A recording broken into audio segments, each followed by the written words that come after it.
Hi, hey, I'm doing a review on the 2 horsepower, 29 gallon, 150 psi Harbor Freight centering pneumatic compressor.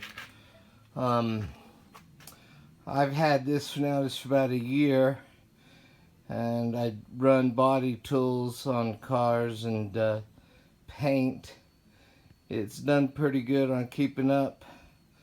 However, the moisture in the tank sometimes gets a little bit heavy.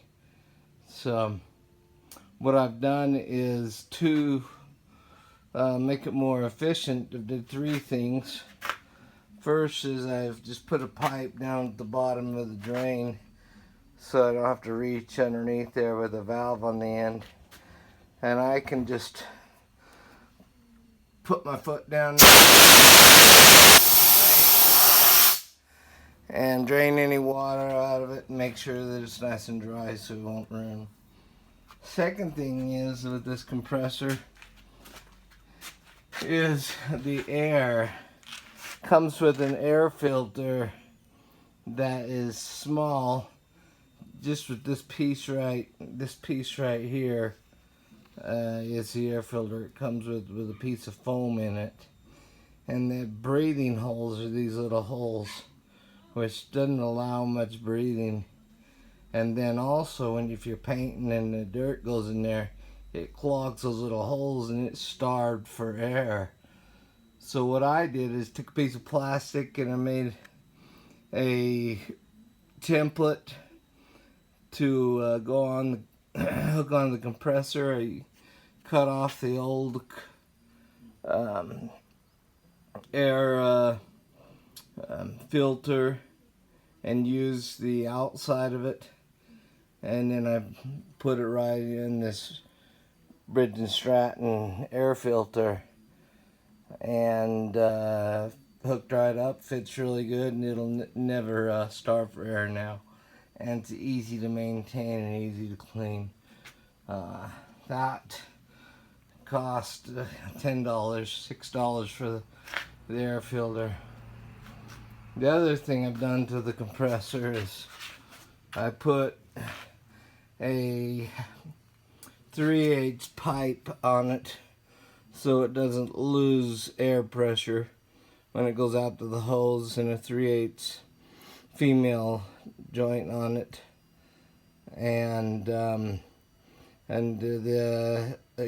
catch water in here right before it goes to the hose in the valve. The last thing I did, probably the most important thing I did, is when I'm painting, I get a lot of water, so I made a dryer.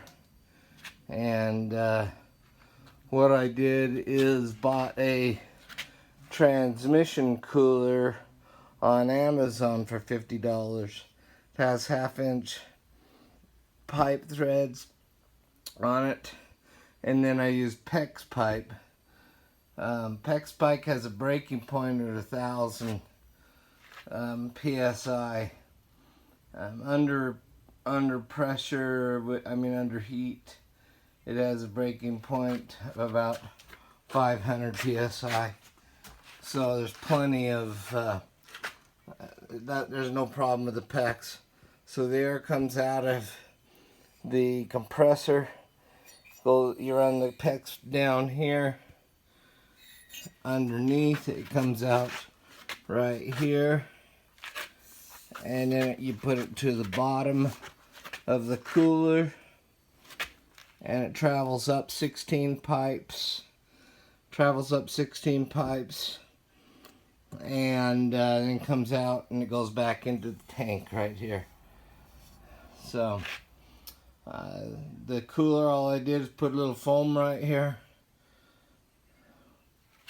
and got some zip ties and tied it on in 4 places, and the air that sucks through over the compressor also sucks it through the cooler. So I don't have water problems anymore with my compressor. I'll turn it on for you. It's pretty darn quiet.